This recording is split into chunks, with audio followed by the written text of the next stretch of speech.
সব জায়গায় নিজেদের লোক বসালেও তাদের একটা রাষ্ট্রপতি বানানোর মতো রাষ্ট্রপতি পাওয়া যাচ্ছে না। তারা ওই আওয়ামী লীগ সরকারের যে ফ্যাসিবাদী আওয়ামী লীগ সরকারের যে রাষ্ট্রপতি, যার বিরুদ্ধে দুর্নীতির অভিযোগ রয়েছে এবং এটা প্রমাণিত অভিযোগ, যিনি ইতিমধ্যেই তাদেরই ভাষ্য অনুযায়ী, বিএনপি সরকারের ভাষ্য অনুযায়ী সংবিধান লঙ্ঘন করেছেন, তাকে কিন্তু বিএনপি সাংবিধানিক পদ্ধতিতে অপসারণ করার সুযোগ থাকলেও সেই সুযোগটা গ্রহণ করছে না।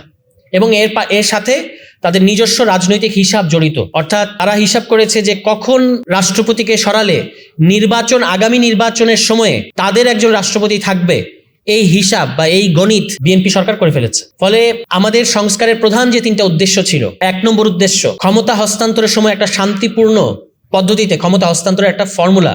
আমরা কিন্তু জাতীয় নাগরিক পার্টির পক্ষ থেকে, সংস্কার বাস্তবায়ন কমিটির পক্ষ থেকে একটা শান্তিপূর্ণ ফর্মুলা জাতীয় ঐকমত্য কমিশনকে দিয়েছিলাম, যে কিভাবে এই যে বারবার বাংলাদেশে ক্ষমতা হস্তান্তরের মুহূর্তে সমস্যাগুলো তৈরি হয় এবং দেশে একটা সংঘাতের রাজনীতি সামনে চলে আসে, এটা থেকে মুক্তি পাওয়ার রাস্তা কি, আমাদের কাছে যেটা বিবেচনায় মনে হয়েছে আমরা সেটা দিয়েছি।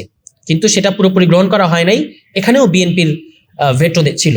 দ্বিতীয় যে বিষয়টা মানে এই সংস্কারের এজেন্ডার মধ্যে আছে, সেটা হচ্ছে যে এই যে 2/3 আসন থাকলেই আপনি যে কোনোভাবে সংবিধান সংশোধন করে ফেলতে পারেন, এখান থেকে আমাদের দেশকে বের করে নিয়ে আসতে হবে। এবং এই জন্য উচ্চকক্ষে সংবিধান সংশোধনী ক্ষমতা সম্পন্ন একটা উচ্চকক্ষ গঠনের কথা আমরা বলেছি, কিন্তু সেখানেও বিএনপি আপত্তি আছে।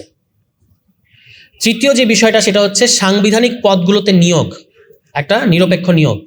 এখানেও দেখতেই পাচ্ছেন যে বিএনপি এই বিষয়ে এখনো পর্যন্ত দুদকে একটা অচল অবস্থা তৈরি হয়ে আছে। তো এই হচ্ছে সার্বিক পরিস্থিতি। আমি আর কথা বলবো না, শুধু এইটুকু আপনাদেরকে আহ্বান জানাতে চাই যে আমাদের সংস্কার নিয়ে, গণতান্ত্রিক সংস্কার, যে সংস্কার জন্য আমাদেরকে এত রক্ত দিতে হয়েছে, এই সংস্কার নিয়ে আমাদেরকে সামনের দিনগুলোতেও সক্রিয় থাকতে হবে এবং এই সংস্কার সরকারের কাছ থেকে আদায় করে নিতে হবে। তারা একটা নির্বাচিত সরকার এবং তারা প্রতিশ্রুতি দিয়েছে যে তারা সংস্কার করবে, অক্ষরে অক্ষরে বাস্তবায়ন করবে। ফলে আমাদেরকেও অক্ষরে অক্ষরে তারা যেন বাস্তবায়ন করে সেটা আদায় করে নিতে হবে। ইতিমধ্যেই যে সমস্ত প্রতিশ্রুতি তারা ভঙ্গ করেছে, সেগুলো কিভাবে আমাদের সংকটকে আরো ঘনীভূত করবে, এটা সামনের দিনে আরো পরিষ্কার হবে। ফলে আমাদের কাজ হচ্ছে রাজনৈতিকভাবে আমাদের যে কর্তব্য, এই সংস্কারগুলোর জন্য সরব থাকা। এবং জাতীয় নাগরিক পার্টি নতুন দল হলেও বাংলাদেশে এই সংস্কার সংক্রান্ত সমস্ত আলোচনা এবং রাজনৈতিক কর্মসূচির একেবারে কেন্দ্রবিন্দুতে অবস্থান করছে বা করবে সামনের দিনেও। ফলে আমাদের এই জাতীয় কনভেনশনের মধ্য দিয়ে এটাই আমাদের উদ্দেশ্য, যে এর মধ্য দিয়ে আমরা শুরু করলাম যে আমাদের এই কমিটিটার নাম সংস্কার বাস্তবায়ন কমিটি, এবং এই কমিটি সংস্কারের কার্যক্রমকে তৃণমূল পর্যায় পর্যন্ত নিয়ে অন্যান্য রাজনৈতিক দলগুলোর সাথে একসাথে হয়ে আমরা সংস্কারের লক্ষ্যে এবং সরকারকে বাধ্য করার লক্ষ্যে বৃহত্তর আন্দোলন যদি আমাদের গড়ে তুলতে হয়, সেটা আমরা গড়ে তুলব। ফেসবুক পোস্টের কারণে কিন্তু গ্রেফতার এই জিনিসটা আবার শুরু হয়েছে।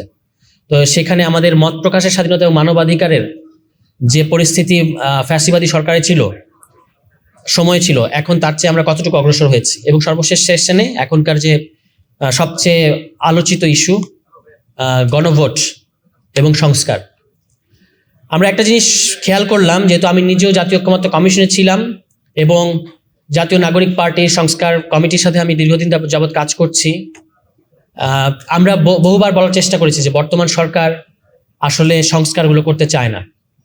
কিন্তু সেটা অনেকেই বেনিফিট অফ ডাউট দিতে চেয়েছেন অনেক দিন পর্যন্ত।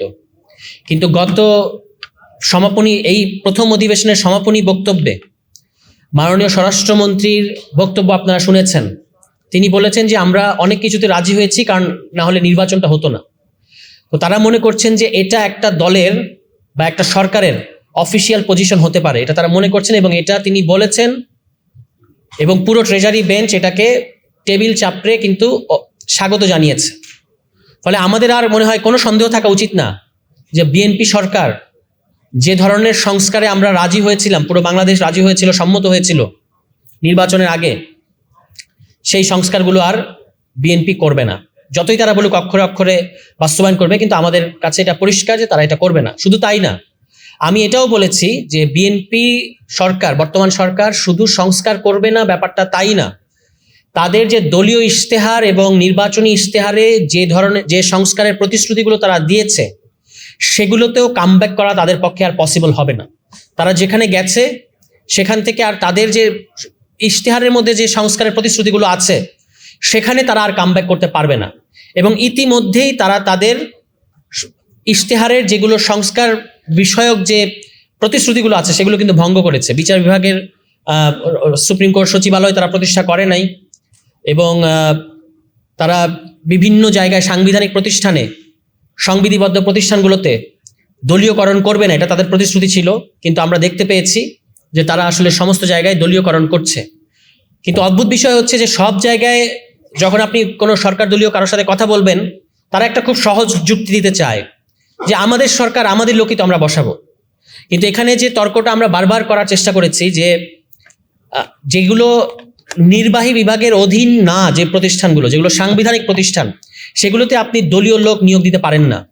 কিন্তু এই সামান্য যুক্তিটা, এই বেসিক কথাটা তারা বুঝতে পারে না। কিন্তু অদ্ভুত একটা ব্যাপার এখানে আছে, আপনারা নিশ্চয়ই খেয়াল করছেন যে ধরনের অনিয়মের ফল আমরা যদি একটু পিছন দিকে যাই, 2009-10 সালে যখন আমাদের দেশে খুব বেশি বিদ্যুৎ সংকট ছিল, সেই সময় বিগত আওয়ামী লীগ সরকার প্রথমেই যেটা সলিউশন হিসেবে নিয়ে এসে তারা যে রেন্টাল কুইক রেন্টাল, তো রেন্টাল কুইক রেন্টালের যে সমস্যা, সেই সমস্যা থেকে আমরা ওভারকাম করতে পারিনি। আমরা রেন্টাল কুইক রেন্টাল দিয়ে সাময়িক সমাধান করা হয়েছিল, কিন্তু বিদ্যুৎ সংকট থেকেই যায়। পরবর্তীতে সরকার নিয়ে এসে রেন্টাল কুইক রেন্টালের আপগ্রেড ভার্সন আইপিপি, এবং তারপরে বড় বড় কিছু বিদ্যুৎ কেন্দ্র দেওয়া হয়। তো এই বড় বড় বিদ্যুৎ কেন্দ্রগুলোর আপনি যদি মালিকানা দেখেন, ম্যাক্সিমাম মালিকানা কিন্তু ছিল আওয়ামী লীগ এবং তাদের যে বিভিন্ন ধরনের এমপি বা তাদের আত্মীয় স্বজন অথবা তাদের সমর্থক গোষ্ঠী, ব্যবসায়ী গোষ্ঠীদের। তো এই রেন্টাল কুইক রেন্টাল, আইপিপি এবং যে বড় বিদ্যুৎ কেন্দ্রগুলো হয়, সেগুলোর পিছনে গত আওয়ামী লীগ সরকার গত 15 বছরে ক্যাপাসিটি চার্জ দিয়েছে প্রায় 1.5 লক্ষ কোটি টাকা। কিন্তু এই 1.5 লক্ষ কোটি টাকা আসলে আমাদের কতটুকু ভ্যালুয়েট করেছে? মানে আমরা গত 15 বছর আওয়ামী লীগের সময় আমরা 100 বিদ্যুৎ কেন্দ্র দেখেছি, কিন্তু এই বিদ্যুৎ কেন্দ্রগুলো সবগুলোই ছিল আমাদের যে ফুয়েল ক্রাইসিস তৈরির অন্যতম কারণ। কারণ আমাদের এই বিদ্যুৎ কেন্দ্রগুলোর সবগুলোর প্রাইমারি জ্বালানি ইম্পোর্ট বেস, হয় সেগুলো ফার্নেস অয়েল অথবা কয়লা অথবা এলএনজি। তো আপনারা জানেন যে আমাদের জ্বালানি তেলের বড় সোর্স মধ্যপ্রাচ্য, এলএনজির বড় সোর্স মধ্যপ্রাচ্য। তো এই বড় সোর্সগুলো এই সাম্প্রতিক যুদ্ধের ফলে আমাদের কিন্তু এখন এই সমস্যার সম্মুখীন হই। কিন্তু আপনারা যদি আপনারা গত 15 বছরের হিস্ট্রি দেখেন, এই যে ক্যাপাসিটি চার্জগুলো যারা তাদের হাতে গেছে, তাদের মধ্যে অন্যতম কিন্তু আমাদের যে বড় বড় কিছু গ্রুপ আছে, সেই গ্রুপ, যেমন সামিট গ্রুপের কথা আপনারা সবাই জানেন যে সামিট গ্রুপের চেয়ারম্যান আজিজ খান, তিনি বাংলাদেশের নাগরিকত্ব ত্যাগ করেছেন এবং সে সিঙ্গাপুরের নাগরিকত্ব গ্রহণ করেছেন, এবং সেখানে সে শীর্ষ ধনী হিসেবে লিস্টেড। সিঙ্গাপুর সম্পদ তিনি বর্তমানে 41তম ধনী, এবং তার সম্পদের পরিমাণ $1 বিলিয়ন বেশি সিঙ্গাপুরে। কিন্তু এই টাকার সোর্সটা সে কীভাবে নিয়ে গেছে? বাংলাদেশ থেকে কিন্তু কোনো ধরনের বৈধ তার বিনিয়োগের কোনো অনুমোদন ছিল না, কিন্তু সে সিঙ্গাপুরে তার ব্যবসা আছে এবং সে সেখানে তার তেলের কোম্পানি করা হয়েছে, সে সেখানে ইনভেস্ট করেছে এবং তার ব্যবসা সেখানে বড় করা হয়েছে। এবং সিঙ্গাপুরে সেই তেলই সে বাংলাদেশে তার জাহাজে করে সে বাংলাদেশে আনতেছে এবং সেই বিদ্যুৎ কেন্দ্রে সে পরিচালনা করতেছে, করে সেইখান থেকে ক্যাপাসিটি চার্জ নিয়ে যাচ্ছে। তো একইভাবে আপনি দেখেন, সামিটের পরে আসে ইউনাইটেড গ্রুপ, তারপরে আসে আমাদের যে বড় বড় কিছু ছিল, ডোরিন পাওয়ার, আওয়ামী লীগের একজন সাবেক এমপি, তারপরে আমাদের ওরিয়ন গ্রুপ, তাদের 5টা বিদ্যুৎ কেন্দ্র আছে। তো আমাদের বড় বড় যে সমস্ত প্রাইভেট গ্রুপগুলো ছিল, তারাই কিন্তু আমাদের পাওয়ার সেক্টরে অলমোস্ট 80% তাদের নিয়ন্ত্রণে। তারপরে আমাদের আসে কিছু কয়লাভিত্তিক বিদ্যুৎ কেন্দ্র। কয়লাভিত্তিক বিদ্যুৎ কেন্দ্রগুলোর পর্যায়ক্রমে আমাদের দেশের প্রবেশ করে আদানি, এবং সেই আদানি কিন্তু গত মাত্র 3 বছরে আদানি আমাদের দেশ থেকে প্রায় 15,000 কোটি টাকা ক্যাপাসিটি চার্জ নিয়ে গেছে। এবং এই যে ক্যাপাসিটি চার্জের বোঝা, এখান থেকে কিন্তু আমরা 2050 সালের আগে বের হতে পারবো না। শেখ হাসিনা যে চুক্তি করে গেছে, 2050 সাল পর্যন্ত আমাদের এই ক্যাপাসিটি চার্জের বোঝা টেনে যেতে হবে। তো আমাদের খুব আশা ছিল যে ইন্টারিম গভর্নমেন্ট বিভিন্ন ধরনের সংস্কার উদ্যোগ নিয়েছিল। আমার ধারণা ছিল যে ইন্টারিম গভর্নমেন্ট জ্বালানি সেক্টর এবং বিদ্যুৎ সেক্টর সংস্কারের উদ্যোগ নেবে। তো তারা একটা কমিটি করেছিল, কিন্তু সেই কমিটি এতই সময় পার করেছে যে আমরা সেখান থেকে কোনো রেজাল্ট পাইনি। তাদের যে রিকমেন্ডেশন আসে, সেখানে বলা হয় যে আদানির চুক্তিতে অনিয়ম হয়েছে, কিন্তু কী ধরনের অনিয়ম সেটাও তারা স্পেসিফিক করেনি, এবং কোনো ধরনের শাস্তির সুপারিশ করা হয়নি। তারা পরবর্তী নির্বাচিত সরকারের জন্য মামলার সুপারিশ করে দায়িত্ব শেষ করে, এবং বর্তমান সরকার আসার পরেও বলে যে আমরা আদানির চুক্তি রিভিউ করতেছি। কিন্তু এই কথা বলতে বলতে কিন্তু অলরেডি 2 মাস পার হয়ে গেছে, এবং এই সদ্য শেষ হওয়ার সংসদ অধিবেশনে আমাদের বিদ্যুৎ মন্ত্রী একটা তথ্য দিয়েছেন যে বর্তমানে বিদ্যুৎ সেক্টরের পাওনা দাঁড়িয়েছে 52,000 কোটি টাকার বেশি, এবং শুধুমাত্র বিএনপি সরকারের 1 মাস 19 দিনেই পাওনা 5,237 কোটি টাকা বৃদ্ধি পেয়েছে। তো তার মানে এই সরকারকে কিন্তু বিদ্যুৎ খাতে ভর্তুকি দিতে হবে, কিন্তু সেটা তারা দিতে পারছে না এবং বকেয়া দিতে পারছে। আমাদের এখন পাওয়ার জেনারেশন যে কস্ট, আমাদের পাওয়ার জেনারেশন কস্ট অলমোস্ট 12 টাকা প্লাস, কিন্তু আমরা সেই বিদ্যুৎ বিক্রি করতেছি 5.5 টাকায়। তো কোনোভাবেই একটা রাষ্ট্র প্রতি বছর 50-52 হাজার কোটি টাকা ভর্তুকি দিয়ে বিদ্যুৎ সেক্টর চলতে পারে না। তো আমাদের এই জন্য অবশ্যই জ্বালানি সেক্টর খুব দ্রুত ভিত্তিতে সংস্কার করতে হবে, এবং বড় বিদ্যুৎ কেন্দ্রগুলোর জন্য যে ধরনের ক্যাপাসিটি চার্জ ছিল এগুলো সংস্কার করতে হবে। সেটার জন্য কিন্তু আমাদের খুব বেশি দূরে যাওয়ার দরকার নেই। আমরা কিন্তু পাকিস্তানে দেখেছি যে 2024 সালে পাকিস্তান কীভাবে তাদের পাওয়ার সেক্টর, বাংলাদেশের সেম মডেলই তাদের ছিল, তাদেরও ওভার ক্যাপাসিটি ছিল, তাদের ক্যাপাসিটি চার্জ ছিল, কিন্তু তারা কিন্তু মাত্র 3 মাসে পাওয়ার কোম্পানিগুলোর সাথে বসে তারা এগুলো সলভ করেছে এবং 30% তারা ক্যাপাসিটি চার্জ কমিয়ে আনছে। তো আমাদের এখনও এই নতুন সরকারের সামনে সুযোগ আছে, তারা যদি এই কাজগুলোতে হাত দেয় তাহলে কিন্তু খুব দ্রুত এই সমস্যার সমাধান করতে পারবে। আর যে কথা এখন বলা হচ্ছে, সাম্প্রতিক যে পাওয়ার ক্রাইসিস শুরু হওয়ার পর বলা হচ্ছে যে আমরা সোলারে যাব, তো সোলার আমাদের জন্য 10,000 মেগাওয়াট সোলার কথা বলা হচ্ছে। 10,000 মেগাওয়াট সোলারের জন্য কতটুকু জমি দরকার, মানে কোনো ধরনের পরিকল্পনা ছাড়া আমরা কিন্তু শুধু বলে যাচ্ছি যে আমরা এটা করবো এটা করবো। 10,000 মেগাওয়াট করার জন্য যে পরিমাণ জমি দরকার সেই পরিমাণ জমি কিন্তু আমাদের খুব একটা অ্যাভেলেবেল না।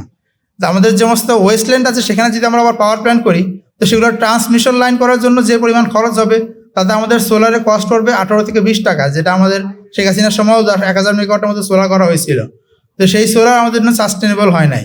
তো সাস্টেনেবল সোলার করার জন্য কিন্তু সরকারের এখন উদ্যোগ নেওয়া উচিত, প্রত্যেকের বাসায় বাসায় রুফটপ সোলারে যাওয়া। যেটা পাকিস্তানে আমরা দেখেছি, পাকিস্তান কিন্তু 4 বছরের মধ্যে রুফটপ সোলারে বড় ধরনের মানে রেগুলেশনই বলা যায়, তারা 5% ছিল তাদের 2021 সালে সোলার সোর্স, সেখান থেকে তাদের এখন পাওয়ার সোর্সের 25% আসতেছে সোলার থেকে, এবং বড় অংশই কিন্তু রুফটপ সোলার, এবং প্রত্যেকে যারা ব্যক্তি উদ্যোগে করেছে, এখানে সরকারের কোনো উদ্যোগ ছিল না। তো বাংলাদেশ সরকারের এখন সময়, তারা যেহেতু সোলারকে গুরুত্ব দিচ্ছে, তারা অবশ্যই এখানে রুফটপ সোলারের গুরুত্ব দেওয়া উচিত। আর আপনার যদি আমরা একটু পরিসংখ্যান দেখি, গত 5 বছরে কিন্তু আমাদের পাওয়ার সেক্টরে আমাদের পিটিপি পাওয়ার ডেভেলপমেন্ট বোর্ড তারা প্রায় 1.5 লক্ষ কোটি টাকা লস করেছে, এবং ভর্তুকি দেওয়া এইটার জন্য ভর্তুকি দেওয়া হয়েছে সরকারকে প্রায় 1 কোটি 20 লক্ষ টাকা তাদের ভর্তুকি দেওয়া হয়েছে। তো তাদের কিন্তু এই সরকার যদি এভাবে ভর্তুকি দিয়ে থাকে, তাহলে আমাদের আগের সময় যে আলোচনা হলো যে আমাদের স্বাস্থ্য, শিক্ষা এগুলোতে বরাদ্দ যাচ্ছে না, তা আমাদের জ্বালানি খাতে প্রচুর ভর্তুকি দিতে হচ্ছে। তো ভর্তুকি কমানোর জন্য দ্রুত আমাদের জ্বালানি সেক্টর সংস্কার দরকার।